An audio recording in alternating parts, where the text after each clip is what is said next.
Share बाजार हिचकोले खा रहा है। एफपीआई लगातार भारतीय बाजार से पैसा क्यों निकाल रहे हैं? क्या ये किसी बड़े क्रैश का संकेत है? क्या विदेशी निवेशकों का भरोसा भारत से उठ रहा है, या फिर इसके पीछे कोई और कहानी है जो आम निवेशक को समझनी चाहिए? सबसे पहले समझते हैं एफपीआई क्या होता है। एफपीआई यानी कि फॉरेन पोर्टफोलियो इन्वेस्टर, यानी विदेशों के वो निवेशक जो भारत के शेयर बाजार में पैसा लगाते हैं। इनमें विदेशी mutual fund, pension fund, hedge fund, insurance कंपनियां, सॉवरेन वेल्थ फंड और बड़े ग्लोबल निवेशक शामिल होते हैं। जब ये लोग भारत में पैसा लगाते हैं तो बाजार ऊपर जाता है, और जब ये बिकवाली करते हैं तो बाजार पर दबाव आता है। एफपीआई ने 2026 में अब तक करीब 2,26,000 करोड़ रुपए के भारतीय शेयर बेचे हैं। 2025 में विदेशी निवेशकों ने 1,66,000 करोड़ रुपए की बिकवाली की थी। इसी वजह से कई बार बाजार में तेज गिरावट देखने को मिली। लेकिन कहानी यही खत्म नहीं होती। सभी विदेशी निवेशक भारतीय बाजार में बिकवाली नहीं कर रहे हैं। हर विदेशी निवेशक एक जैसा नहीं होता। कुछ निवेशक लंबे समय के लिए आते हैं, जबकि कुछ सिर्फ तेज मुनाफे के लिए। एक रिपोर्ट में साफ हुआ है कि सबसे ज्यादा बिकवाली टैक्स हेवन देशों से जुड़े अनरेगुलेटेड फंड्स ने की है। अब सवाल यह है कि टैक्स हेवन क्या होता है? टैक्स हेवन यानी ऐसे देश जहां टैक्स बहुत कम होता है और निवेश नियम भी आसान होते हैं, जैसे कि मॉरिशस, सिंगापुर, लग्जमबर्ग, आयरलैंड। इन देशों के जरिए कई ग्लोबल फंड भारत में पैसा लगाते हैं, लेकिन इनमें से कई फंड शॉर्ट टर्म यानी कि कम समय के लिए निवेश करते हैं। इन्हें जल्दी मुनाफा चाहिए होता है। जब बाजार में डर बढ़ता है या कहीं और ज्यादा रिटर्न दिखता है तो ये तुरंत पैसा निकाल लेते हैं। किस देश ने सबसे ज्यादा बिकवाली की? रिपोर्ट के आंकड़े बहुत दिलचस्प हैं। अमेरिका अभी भी भारत में सबसे बड़ा एफपीआई निवेशक है। भारत में अमेरिकी एफपीआई की हिस्सेदारी सबसे ज्यादा है, लेकिन सितंबर 2024 से अप्रैल 2026 तक अमेरिकी निवेश में सिर्फ करीब 10% की गिरावट आई। यानी अमेरिका के बड़े निवेशकों ने घबराकर भारी बिकवाली नहीं की। सिंगापुर से आने वाले एफपीआई निवेश में लगभग 29% की गिरावट आई है।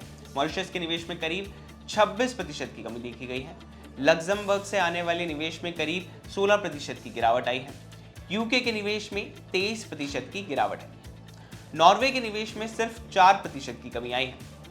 नॉर्वे का पैसा ज्यादातर सॉवरेन वेल्थ फंड यानी कि सरकारी लॉन्ग टर्म फंड के जरिए आता है। ये फंड जल्दबाजी में शेयर नहीं बेचते। सबसे दिलचस्प बात यह रही कि जापान और फ्रांस के निवेश में मामूली बढ़ोतरी भी देखी गई है। यानी हर विदेशी निवेशक भारत से भाग नहीं रहा है। कुछ बड़े निवेशक अब भी भारत की ग्रोथ स्टोरी पर भरोसा रखते हैं। अब सबसे अहम सवाल, आखिर बिकवाली क्यों हो रही है? पहली वजह है एआई स्टॉक्स का ग्लोबल क्रेज। इस समय दुनिया भर में आर्टिफिशियल इंटेलिजेंस यानी कि एआई का जबरदस्त बूम चल रहा है। अमेरिका, ताइवान, दक्षिण कोरिया जैसे देशों में एआई कंपनियों के शेयर तेजी से बढ़े हैं। एनवीडिया जैसी कंपनियों ने दुनिया भर के निवेशकों को आकर्षित किया है। दूसरी वजह है भारतीय बाजार का महंगा वैल्यूएशन। सीधी भाषा में समझे तो भारतीय शेयर बाकी देशों की तुलना में ज्यादा महंगे हैं। तीसरी वजह है रुपए की कमजोरी। मान लीजिए किसी विदेशी निवेशक ने भारत में पैसा लगाया, शेयर से उसे 10% रिटर्न मिला, लेकिन उसी दौरान रुपया डॉलर के मुकाबले कमजोर हो गया तो उसका असली फायदा कम हो जाता है। इसलिए कई विदेशी निवेशक रुपए की कमजोरी देखकर भी पैसा निकालते हैं। विदेशी निवेशकों की बिकवाली की बड़ी हिस्सेदारी हॉट मनी की भी है। हॉट मनी यानी कि ऐसा पैसा जो बहुत तेजी से आता है और बहुत तेजी से निकल जाता है। ये निवेशक बाजार में लंबे समय तक टिकने नहीं आते। आंकड़े बताते हैं कि सबसे ज्यादा बिकवाली अनरेगुलेटेड फंड्स ने की है। इन फंड्स की होल्डिंग में करीब 22 से 23% की गिरावट आई है। पेंशन फंड्स ने उल्टा अपनी हिस्सेदारी बढ़ाई है। इनकी होल्डिंग में करीब 2% की बढ़ोतरी हुई। सॉवरेन वेल्थ फंड्स, इन फंड्स में गिरावट सिर्फ करीब 12% रही। ये फंड आमतौर पर लंबे समय के लिए निवेश करते हैं। एप्रोप्रिएटली रेगुलेटेड फंड्स की भी गिरावट सीमित रही है, यानी कि लॉन्ग टर्म निवेशक भारत से पूरी तरह निराश नहीं हुए। इस आंकड़े से साफ होता है कि भारत से भागने वाले ज्यादातर निवेशक शॉर्ट टर्म और सट्टेबाज निवेशक हैं, जबकि बड़े लॉन्ग टर्म निवेशक अब भी भारतीय बाजार में टिके हुए हैं। और यही बात बाजार के लिए राहत की खबर मानी जा रही है। इसका मतलब हुआ कि बड़े फंड्स का भारत की ग्रोथ स्टोरी पर पूरा भरोसा है। देखा जाए तो पिछले कुछ सालों में भारतीय रिटेल निवेशकों की ताकत काफी बड़ी है। हर महीने एसआईपी के जरिए हजारों करोड़ रुपए बाजार में आ रहे हैं। यही वजह है कि भारी विदेशी बिकवाली के बावजूद भारतीय बाजार पूरी तरह से टूटा नहीं।